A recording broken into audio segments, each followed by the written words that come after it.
All right, I guess I'll start. So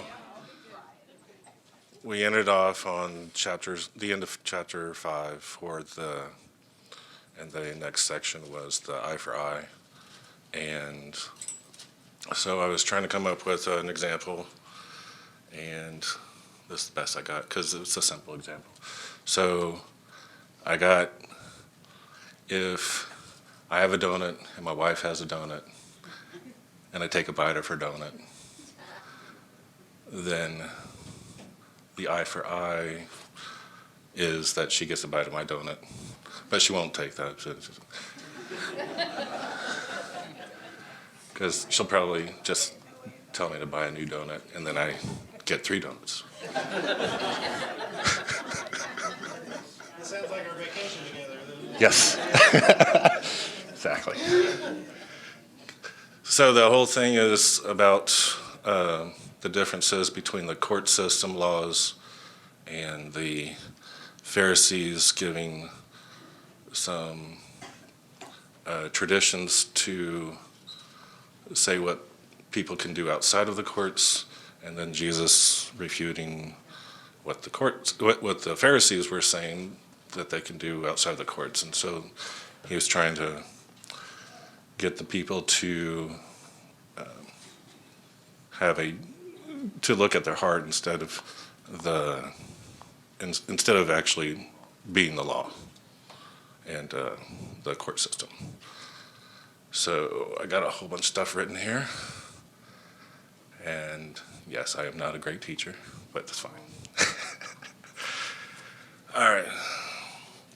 So the section, the beginning, the middle of section 5 to 48, in this study guide, it called it the second section, the precepts of the kingdom, and I didn't know what precept meant, so I looked it up. And that was a general rule intended to regulate behavior or thought. And the whole section is also a whole bunch of, you have heard that it was said. And this one in particular, you have heard that it was said, an eye for an eye and a tooth for a tooth, which is a quote of the law that the court systems actually used in Exodus 21:24. If people are fighting and hit a pregnant woman and she gives birth prematurely, but there is no serious injury, the offender must be fined whatever the woman's husband demands and the court allows. But a serious injury, you are to take life for life, eye for eye, tooth for tooth, and hand for hand, foot for foot, burn for burn, wound for wound, bruise for bruise. Also in Leviticus 24:19 and 20, anyone who injures their neighbor is to be injured in the same manner, fracture for fracture, eye for eye, tooth for tooth. The one who has inflicted the injury must suffer the same injury. And Deuteronomy 19:18 through 21. The judges must make a thorough investigation, and if the witness proves to be a liar, giving false testimony against the fellow Israelite, then to do the false witness as that witness intended to do to the other party. You must purge the evil among you. The rest of the people will hear of this and be afraid, and never again will such an evil thing be done among you. Show no pity, life for life, eye for eye, tooth for tooth, hand for hand, foot for foot. But 2 things must be noticed from the context of the Old Testament. The passage in Deuteronomy makes it clear that this was a law for the civil courts. It was instructions for the judges in Israel. It was to define appropriate justice. Though the law defined justice, it also restricted retribution and prevented personal revenge. It is not unreasonable to say that primary purpose was to restrain, but the scribes and Pharisees had extended this principle from the law courts, where it belonged, to the realm of personal relationships, where it does not belong. This is how you treat your neighbor, but that's exactly how the Pharisees used it and abused it. It is It was being used as an excuse for the very thing it was meant to abolish, namely personal revenge. The Old Testament repeatedly forbids personal vengeance. Leviticus 19:18. You should not take vengeance, nor bear any grudge against the sons of the people, but you should love your neighbor as yourself. I am the Lord. Proverbs 20:22. Do not say, I will repay evil. Wait for the Lord, and he will save you. Proverbs 24:29. Do not say, this I shall do to him. He has done to me. I will render the man according to his work. All of these which Jesus beautifully expressed by saying, turn the other cheek. The concept of turning the other cheek is not limited to the New Testament. It was also in the Old Testament. So while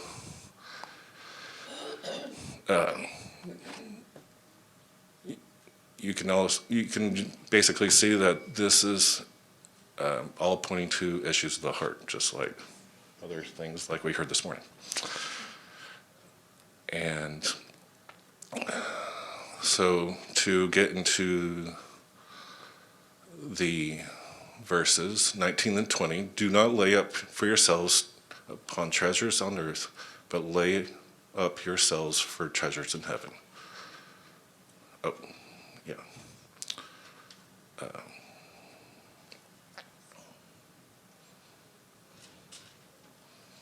Oh, sorry, that's in chapter 6. I skipped. So that's chapter 5 that we finished. Was there any questions?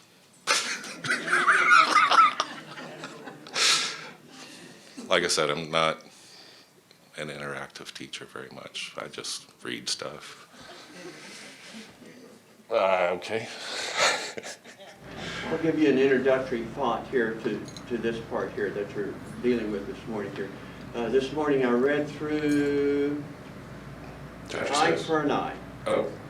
And it took me 15 seconds to read these few verses. Yes. And then I moved down to love or enemies. And that took me 15 seconds to read through that section. Resolution conflict. There have been books written about this. There are libraries of books written about conflict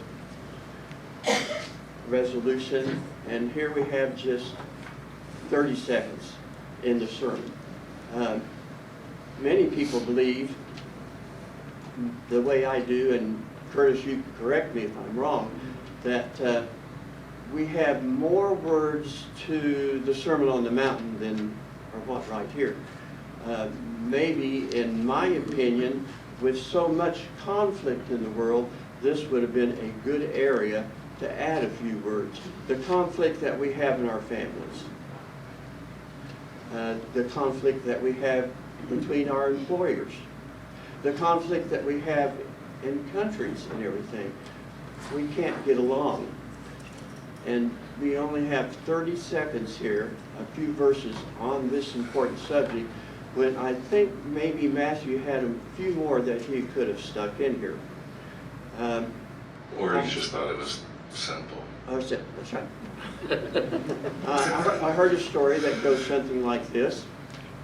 There was an Irish man who was confronted out on the street by a guy. The guy socked him and he fell down to the ground. The Irishman got up and gave him the other cheek, and the guy socked him down to the ground again. The Irishman got back up and beat the crap out of the guy. And an observer says, well, now, why did you do that for? And the Irishman says, well, the Lord says to turn the other cheek. But he didn't say what to do afterwards. So I think it would have been so neat for Mark to add a few more words here.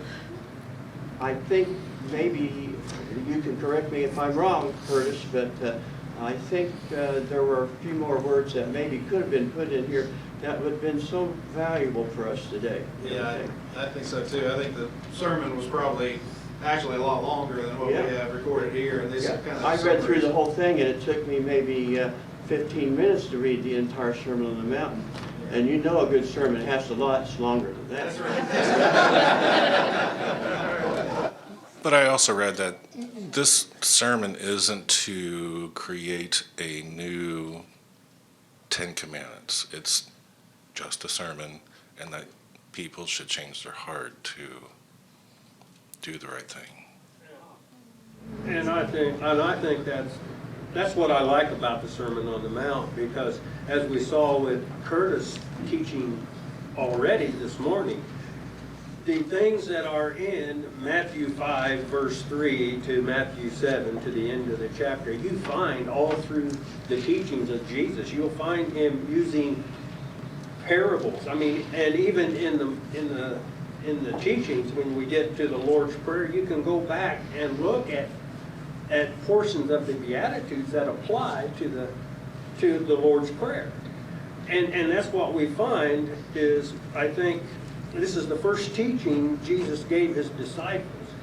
And this is what they were teaching as they went out too, is about the heart. And we see that in Paul's teachings, Peter's teachings, James' teachings. I mean, everywhere you can find, and if you look at whatever you call references, they refer to other parts of the New Testament also. So these teachings aren't just separate teachings. They're taught throughout in different ways for us and for everyone around. And that's why I think it's really important. I kind of look at this as kind of the foundation, as I said earlier, in our relationship with Jesus Christ and how we should live. And I think we see that played out through the Bible if we really look at that. As you know, as I say, Curtis is doing that too. So a lot, and we have that in at the end of 7. He says, "Those who hear these words and apply it to your lives, your house is built on the rock." And so it's good that we consume all this and try to apply it, and not only that, look for other examples. I think it does speak to the escalating nature too of, I remember, well, I've been pretty fortunate and have not had too many confrontations with people, but I remember when we bought our first house in Lubbock, we had a mailbox that had two kind of metal poles that went up, but they were just thin metal, and then there was kind of little curlicues in between that was decorated. And we hadn't been there a couple of months, and somebody had come along and twisted our mailbox and popped it off the top of that deal. So we had to get somebody to come and weld it back on, and and this happened about 2 or 3 different times within a fairly short period of time. And by the third time that happened, I was having fantasies of buying camo and camping out. I was ready to kill somebody over my mailbox because it was such a frustration to me, And so I really think that is the nature of the beast. You stick your thumb in my eye, and I'm going to take your head off. And so it is. There really is something here that Jesus, I think, could have probably expanded on a little bit more if he had. It probably did in that particular deal. I think it's a pretty common human problem.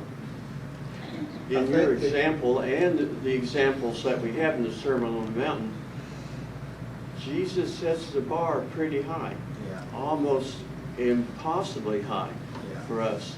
So how do we deal with that? How do we apply then this story?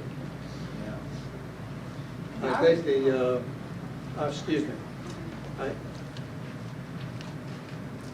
as Curtis mentioned, I think it's said that, Jesus taught a lot of other things and books wouldn't even be able to hold it from what he said. So it was a lot there. I had an elderly gentleman one time talk to me, and he said, do you know why there's curbs on the sides of the streets?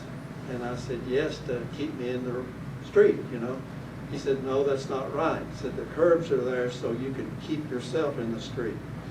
And I think the Sermon on the Mount here is trying to present some principles that we had the 10 Commandments, then you had several books trying to explain all the things associated with the 10 Commandments. Now you come along and you heard it said, but now this is what I say, Jesus gives us a whole lot of principles. In other words, he puts the curbs out there, and now I can't think of all the things and possibilities that are going to come in my life, but if I know where my curves are, I can probably make my choices about those. And I think that's what Mark was saying. You take all that thing put together there, and it starts setting your curves for yourself, or for me anyway. That's the way I look at it.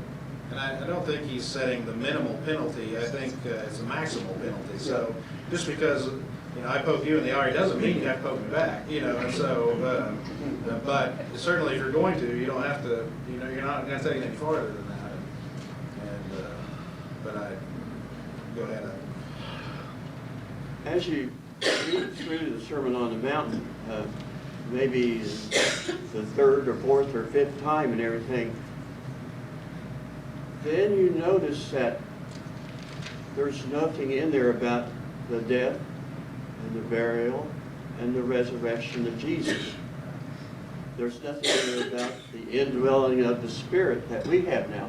So the people back then didn't have that. The bar was impossible. Even though the bar is impossible for us today, we have that death, burial, and resurrection of Jesus, and we can know that we are safe in the arms of Jesus. Yes. Even though we can't quite get up there, we sin every day. We have that knowing that we are safe. It doesn't matter if we can reach all the way up and over the bar. Right. And we are going to sin every day. We are still safe in the arms of Jesus. And I think that's what we can get now as we go back and read through this. I think so too, because if you just read it like a law, like it was the Old Testament law, it would just crush you like the Old Testament law did. It's impossible to do it. That's right. Yeah, the last verse in chapter 5 says, "Be perfect, therefore, as your heavenly Father is perfect." Right. And those are some pretty high curves. Yeah. But to know that we do have the Holy Spirit in us, Yeah. and Jesus is the one who We can makes do us it. perfect. And yet, if our heart is in a place that is in a wrong place, that we're not trying to do what it says here, I mean, we're not repenting of the wrong that we've done, then I feel like I'd be in a bad place. But if I'm trying to do what's right, knowing I'm going to mess up, and knowing that Jesus' blood covers my mess-ups, then I feel, then I do feel confident that I'm going to be with God in heaven someday. But I think verse 43 and 44 kind of been hard for me personally to love your enemies and pray for those who persecute you. It's kind of hard to do sometimes to pray for, if you feel persecuted by something, it's hard to pray for someone who you may feel persecuted by. But I know it's a good thing to do, and I know it'd probably soften hearts if we would apply that and do that. Have you ever wondered why the Lord said, or God said, "Vengeance is mine, saith the Lord"? It's because He does it so much better than we do. Because He knows our heart, and we don't know the heart of another person. And there has to be a standard of governance for society who are not Christians and not striving as we are to live by a Christian law that's been given to us, and it's the law of the heart. So among ourselves, if we've been wronged by one another, I think the best thing to do is to pray for God to call that person's heart. And we don't know when or what method He may use to do that. It may be something severe to come into their life that will cause them to think about and consider what they've done. And if you are, not that we need to be trampled on, I don't think that's the indication, but if we extend kindness and love, it heaps holds upon their head, and God is working all this time because we've been praying for Him to call that person's heart and to use whatever way that He can to do that so that we can have peace among ourselves. But of course, we have to have laws to govern society as a whole, because the rest of the world are not Christians necessarily, or they're not followers of God. But I believe to some extent, as much as we can, in trusting God to do that for that very reason, because even though it may hurt, and you may suffer for it for a while, I have seen sometime years down the road a person that harmed either me or someone in my family, and they end up being very much more hurt themselves.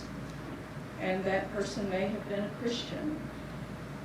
But we all have personal things in our life.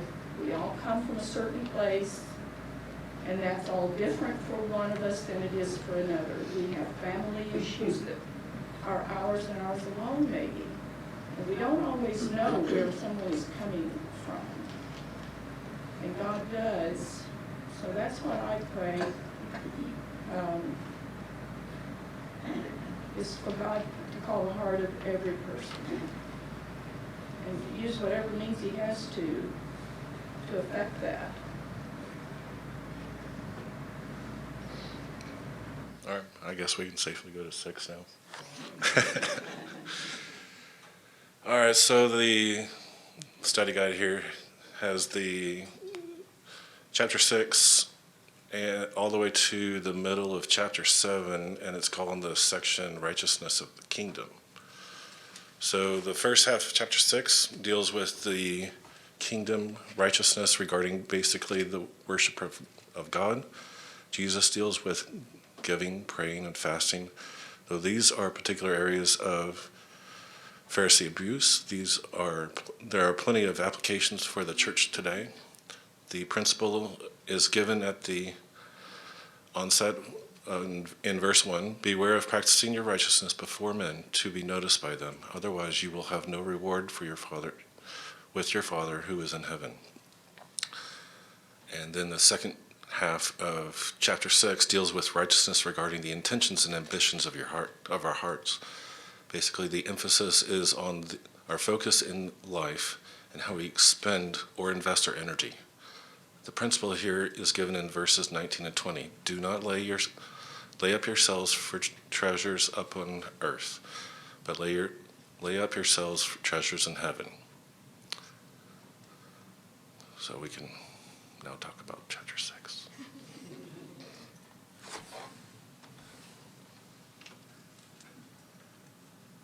If you want to. I also have chapter 7 on here. Covered some ground today. That's right. If you want. Sure. You know, on this earth, it's hard.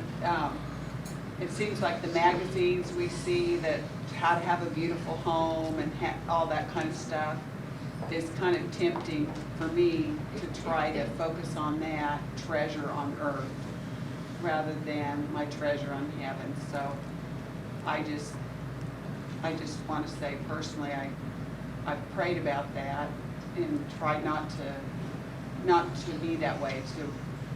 I try not to focus on the treasures on earth, but it's really hard for me in this society where everywhere you look, there's the fixer-upper house shows. There's the, like I said, magazines, and Jesus doesn't want us to focus on those things. And I feel like if I focus on worldly things so much, my children might also do that. And that's kind of convicted me a little bit. I try not to be that way. And like if I have family gatherings or get-togethers at my house, if it's just so perfect and there's no dust and everything is just so perfect, then maybe my children won't want to be hospitable because they just can't reach that goal. They have children they're caring for. They can't. So I feel like I'm trying to be a little bit more laid back and to focus more on the spiritual and on love rather than on dust on my TV stand or whatever. So that's just me kind of confessing. No, I like watching the fixer shows too. You're good. I try telling her to clean up after they leave Yeah. than before they get there. But I think like in giving to the needy, I think I kind of see that as pride. I think I don't know if it was in Matthew or not, where Jesus pointed out someone giving, making a big to-do about how much money they gave, and then a widow came in and just kind of snuck her 2 cents in there, and I'll just put my 2 cents in there. I think pride is one thing, in giving that is really something that I think that's kind of what he's talking about, not letting your left hand know what the right hand's doing, not making a big to-do about what you give and all that. And I think that's important because it's, as he says, love your neighbor, because it's all about not making others feel bad too. You don't want to make people you're giving money to feel bad. Oh, I'm giving you this money because you don't, whatever your need is. And so I think that's something that we need to consider and things like that. And it's a good refresher to remember, don't let your left hand know what your right hand's doing. Which is the beginning of chapter 7, deals with righteousness and how we treat others. So we could go into that if you want.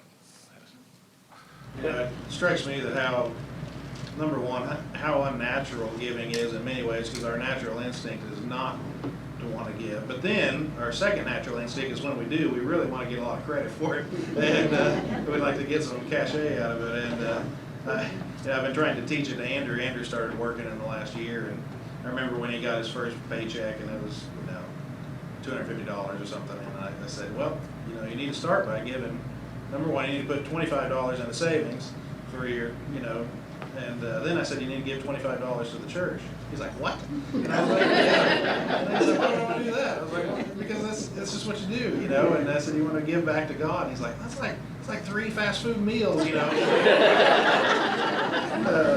I'm still working on it a little bit. It's not going to be about 1 out a day, I can tell, but it is, our natural instinct is not to give, and then when we do, we really want good credit for it. That's one thing that I've told my kids and I've told others, and I applied that to myself once I have, but if you do give 10% to God, put 20% in your savings for the future, and live on the rest, you find that money doesn't have the control over you or the desire for it that other people have. I mean, I've just seen that desire go away, the desire to have more and more money, if you follow that, because and don't get into the credit card stuff. And life is so much better living on, if you don't keep up with the Joneses and things like that. And so I think that's a good concept that you're trying to teach. Well, that was the second bell, so we didn't really do 7. That's fine. I guess Matt will have to do it. That's all right. Because Matt's next week, I think. Something like that. Thank you, Patrick. Yep. Dismiss.